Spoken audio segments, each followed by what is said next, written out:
Thank you. I appreciate you being here on this gorgeous day in a magnificent setting to think about all the lives that were lost here. Please all have a seat. On July 4th, 1863, America woke to the remains of perhaps the most consequential battle in American soil. It took place here on this ground in Gettysburg. 3 days of violence, 3 days of carnage, 50,000 casualties, wounded, captured, missing, or dead over 3 days of fighting. When the sun rose on that Independence Day, Lee would retreat. The war would go on for nearly 2 more years, but the back of the Confederacy had been broken. The Union would be saved. Slavery would be abolished. Government by, and for the people would not perish from the earth. And freedom would be born anew in our land. There's no more fitting place than here today in Gettysburg to talk about the cost of division, about how much it has cost America in the past, about how much it is costing us now, and about why I believe in this moment we must come together as a nation. For President Lincoln, the Civil War was about the greatest of causes: the end of slavery, widening equality, pursuit of justice, the creation of opportunity, and the sanctity of freedom. His words would live ever after. We hear them in our heads, we know them in our hearts, we draw on them when we seek hope in hours of darkness. 77 years ago, our fathers brought forth on this continent a new nation, conceived in liberty and dedicated to the proposition that all men are created equal. Here, on this sacred ground, Abraham Lincoln reimagined America itself. Here, a President of the United States spoke of the price of division and the meaning of sacrifice. He believed in the rescue, redemption, and rededication of the Union. All this in a time not just of ferocious division, but of widespread death, structural inequity, and fear of the future. And he taught us this: a house divided could not stand. That is a great and timeless truth. Today, once again, we are a house divided. But that, my friends, can no longer be. Amen. We are facing too many crises. We have too much work to do. We have too bright a future to have it shipwrecked on the shoals of anger and hate and division. As we stand here today, a century and a half later after Gettysburg, we should consider again what can happen when equal justice is denied, when anger and violence and division are left unchecked. As I look across America today, I'm concerned. The country is in a dangerous place. Our trust in each other is ebbing. Hope seems elusive. Too many Americans see our public life not as an arena for mediation of our differences, but rather they see it as an occasion for total, unrelenting partisan warfare. Instead of treating each other's party as the opposition, we treat them as the enemy. This must end. We need to revive the spirit of bipartisanship in this country, a spirit of being able to work with one another. When I say that, and I've been saying it for 2 years now, I'm accused of being naive. I'm told maybe that's the way things used to work, Joe, but they can't work that way anymore. Well, I'm here to tell you they can, and they must, if we're going to get anything done.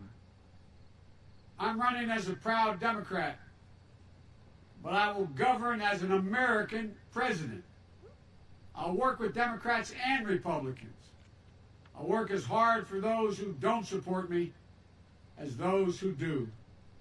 That's the job of a president. The duty to care for everyone. Refusal of Democrats and Republicans to cooperate with one another is not due to some mysterious force beyond our control. It's a decision. It's a choice we make. And if we can decide not to cooperate, we can decide to cooperate as well. That's the choice I'll make as president. But there's something bigger going on in this nation than just our broken politics. Something darker, something more dangerous. I'm not talking about ordinary differences of opinion. Competing viewpoints give life and vibrancy to our democracy. No, I'm talking about something different, something deeper. Too many Americans seek not to overcome our divisions, but to deepen them. We must seek not to build walls, but bridges. We must seek not to have our fists clenched, but our arms open. We have to seek not to tear each other apart, but seek to come together. You don't have to agree with me on everything, or even on most things, to see that we're experiencing today is neither good nor normal. I made the decision to run for president after Charlottesville. Close your eyes and remember what you saw. Neo-Nazis, white supremacists, and the KKK coming out of the fields with torches lighted, veins bulging, chanting the same anti-Semitic bile heard across Europe in the 30s. It was hate on the march, in the open, in America. Hate never goes away. It only hides. And when it's given oxygen, when it's given an opportunity to spread, when it's treated as normal and acceptable behavior, we've opened a door in this country that we must move quickly to close. As president, that's just what I will do. I will send a clear, unequivocal message to the entire nation.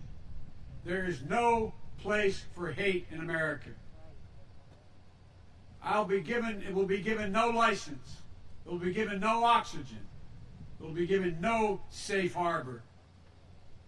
In recent weeks and months, the country has been riled by instances of excessive police force, heart-wrenching cases of racial injustice and lives needlessly and senselessly lost, by peaceful protesters giving voice to the calls for justice, by examples of violence and looting and burning that cannot be tolerated.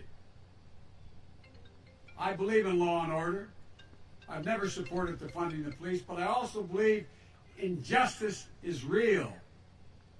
It's a product of a history that goes back 400 years, the moment when black men, women, and children first were brought here in chains. I do not believe we have to choose between law and order and racial justice in America. We can have both. This is a nation strong enough to both honestly face systemic racism and strong enough to provide safe streets for our families and small businesses that too often bear the brunt of this looting and burning. We have no need for armed militias roaming America's streets, and we should have no tolerance for extremist white supremacy groups menacing our communities. If you say we should trust America's law enforcement authorities to do the job, as I do, then let them do their job without extremist groups acting as vigilantes. If you say we have no need to face racial injustice in the country, you haven't opened your eyes to the truth in America. There have been powerful voices for justice in recent weeks and months. George Floyd's 6-year-old daughter, who I met with, who looked at me and said, in her small child's voice, "Daddy changed the world." Also, Jacob Blake's mother was another when she said, "Violence didn't reflect her son, and this nation needed healing." And Doc Rivers, the basketball coach, choking back tears when he said, "We're the ones getting killed. We're the ones getting shot. We've been hung. It's amazing why we keep loving this country, and this country does not love us back." I think about that. I think about what it takes for a black person to love America. That is a deep love for this country that has for far too long never been recognized. What we need in America's leadership that seeks to de-escalate tensions, to open lines of communications, to bring us together, to heal, to hope. As president, that's precisely what I will do. We've paid a high price for allowing the deep divisions in this country to impact on how we deal with the coronavirus. 210,000 Americans dead, and the number's climbing. It's estimated that nearly another 210,000 Americans could lose their lives by the end of the year. Enough. No more. Let's just set partisanship aside. Let's end the politics and follow the science. Wearing a mask is not a political statement. It's a scientific recommendation. Social distancing isn't a political statement. It's a scientific recommendation. Testing, tracing, the development and all approval and distribution of a vaccine isn't a political statement. It is a science-based decision. We can't undo what has been done. We can't go back. We can do so much better. We can do better starting today. We can have a national strategy that puts politics aside and saves lives. We can have a national strategy that will make it possible for our schools and businesses to open safely. We can have a national strategy that reflects the true values of this nation. This pandemic is not a red state or a blue state issue. This virus doesn't care whether you live or where you live, what political party you belong to. It affects us all. It will take anyone's life. It's a virus. It's not a political weapon. There's another enduring division in America that we must end. The division in our economic life that gives opportunity only to the privileged few. America has to be about mobility. It has to be the kind of country where an Abraham Lincoln, a child of the distant frontier, can rise to the highest office in the land. America has to be about possibilities. The possibility of prosperity. Not just for the privileged few, but for the many, for all of us. Working people and their kids deserve an opportunity. Lincoln knew this. He said that a country had to give people, and I quote, an open field and a fair chance. An open field and a fair chance. That's what we're going to do in the America we're going to build together. We fought a civil war that would secure a union, that would seek to fulfill the promise of equality for all. And by fits and starts, our better angels have prevailed again just enough against our worst impulses to make a new and better nation. And those better angels can prevail again now. They must prevail again now. 100 years after Lincoln spoke at Gettysburg, the Vice President, Lyndon B. Johnson, also came here, and here's what he said. He said, "Our nation found its soul and honor in these fields of Gettysburg. We must not lose that soul in dishonor now on the fields of hate." Today, we're engaged once again in a battle for the soul of the nation. The forces of darkness, the forces of division, the forces of yesterday are pulling us apart, holding us down, and holding us back. We must free ourselves of all of them. As president, I will embrace hope, not fear, peace, not violence, generosity, not greed, and light, not darkness. I'll be a president who appeals to the best in us, not the worst.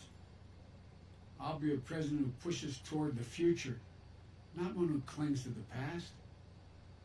I'm ready to fight for you and for our nation every day, without exception, without reservation, and with a full and devoted heart. We cannot and will not allow extremists and white supremacists to overturn the America of Lincoln and Harriet Tubman and Frederick Douglass, to overturn the America that has welcomed immigrants from distant shores, to overturn the America that has been a haven and a home for everyone, no matter their background. From Seneca Falls to Selma to Stonewall, we're at our best when the promised America is available to all. We cannot and we will not allow violence in the street to threaten the people of this nation. We cannot and will not walk away from our obligation to, at long last, face the reckoning on race and racial justice in this country.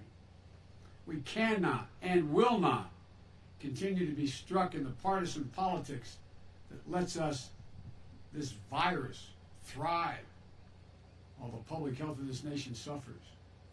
We cannot and will not accept an economic equation that only favors those who've already got it made. Everybody deserves a shot at prosperity. Folks, thank you. Duty and history call presidents to provide for the common good. And I will. It won't be easy. It won't be easy. Our divisions today are long-standing. Economic and racial inequities have shaped us for generations. But I give you my word. I give you my word. If I'm elected president, I will marshal the ingenuity and goodwill of this nation to turn division into unity and bring us together, because I think that people are looking for that. Yeah. We can disagree about how we move forward. We must take the first steps. And it starts with how we treat one another, how we talk to one another, how we respect one another. In the second inaugural, Lincoln said, with malice toward none, with charity for all, with firmness in the right as God gives us to see the right, let us strive on to finish the work we're in, to build up the nation's wounds, bind up the nation's wounds. Now we have our work to reunite America, to bind up our nation's wounds, to move past shadow and suspicion. And so we, you and I, together, we press on even now. After hearing the second inaugural address, Frederick Douglass told President Lincoln, Mr. Lincoln, that was a sacred effort. We have to be dedicated to our own sacred effort. The promise of Gettysburg that a new birth of freedom was at hand. I think it's at risk.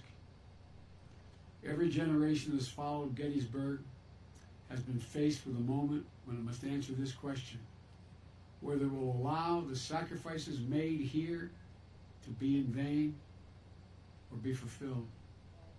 This is our moment to answer this essential American question for ourselves and for our time. And my answer is this: it cannot be that after all this country has been through, after all that America has accomplished, after all the years we have stood as a beacon of light to the world, it cannot be that here and now in 2020 we will allow the government of the people, by the people, and for the people to perish on this earth. No, it cannot, and it must not. We have in our hands the ultimate power, the power to vote. It's the noblest instrument ever devised to register our will in a peaceable and productive fashion.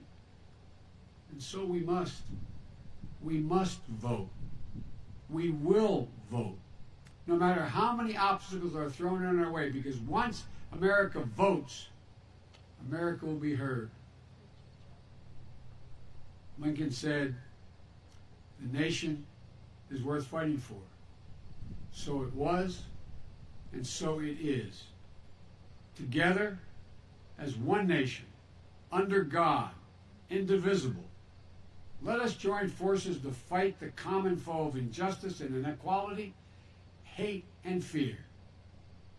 Let's conduct ourselves as Americans who love each other, who love our country, who will not destroy, but will build. We owe it to the dead who were buried here at Gettysburg. We owe that to the living and to future generations yet to be born. You and I are part of a covenant, a common story of divisions overcome and hope renewed. If we do our part, if we stand together, if we keep faith with the past and with each other, then the divisions of our time will give way to the dreams of a brighter, better future. This is our work. This is our pledge. This is our mission. We can end this era of division. We can end the hate and the fear. We can be what we are at our best, the United States of America. God bless you all, and may God protect our troops. Thank you. We can do this.